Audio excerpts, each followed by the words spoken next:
అయోధ్యలో రామమందిర వివాదానికి ఇటీవల తెరపడిన విషయం అందరికీ తెలిసిందే. దీంతో దేవాలయ నిర్మాణ పనులను మొదలుపెట్టారు. ఆలయ నిర్మాణంలో భాగంగా ఈ నెల 11 నుంచి రామ జన్మభూమి స్థలంలో భూమి చదును చేసే పనులకు శ్రీకారం చుట్టారు.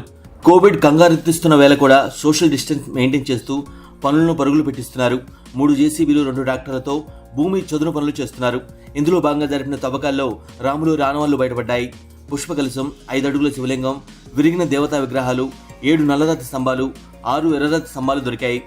గతంలో జరిపిన తవ్వకాల్లోనూ అవశేషాలు, ఆధారాలు దొరకడం విశేషం. ఇప్పుడు మరికొన్ని బయటపడ్డాయని రామమందిర ట్రస్ట్ సభ్యులు చెబుతున్నారు. దేవుడు నడయాడిన నేల అని చెప్పేందుకు ఇంతకంటే ఆధారాలు ఏం కావాలని అంటున్నారు. దేవతామూర్తుల విగ్రహాలు బయటపడతాయనే తవ్వకాలు చాలా జాగ్రత్తగా జరపాలని ఆదేశించామంటున్నారు.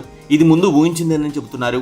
అయోధ్యలో రామజన్మభూమి స్థలాన్ని హిందువులకే కేటాయిస్తూ 2019 నవంబర్ 19న సుప్రీంకోర్టు తీర్పిచ్చింది. నిజానికి ఈ వివాదం దశాబ్దాలుగా సాగింది.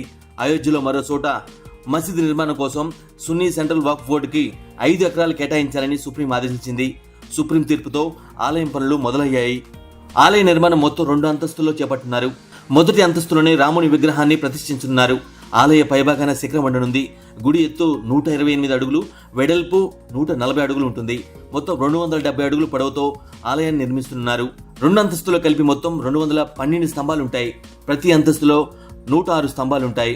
ఇక గుడి నిర్మాణానికి అవసరమైన స్తంభాలు, ద్వారాలను శిల్పులు చెక్కుతున్నారు. ఎక్కడా స్టీల్ వినియోగం లేకుండా ఆలయాన్ని నిర్మిస్తున్నారు. మొత్తం ఆలయ నిర్మాణం కోసం 1.75 లక్షల ఘనపు అడుగుల ఇసుకరాతి అవసరమవుతుందని అంచనా వేశారు. గుడి లోపలికి ప్రవేశించేందుకు వీలుగా మొత్తం 5 ప్రవేశ ద్వారాలు ఉంటాయి. గుడి నిర్మాణానికి దాదాపు 4 ఏళ్ల సమయం పట్టే అవకాశం ఉంది. సాధ్యమైనంత త్వరగా నిర్మాణం జరగాలని తవ్వకాలు మొదలుపెట్టారు. ఇంతలోనే విగ్రహాలు దొరకడం చర్చనీయాంశమైంది.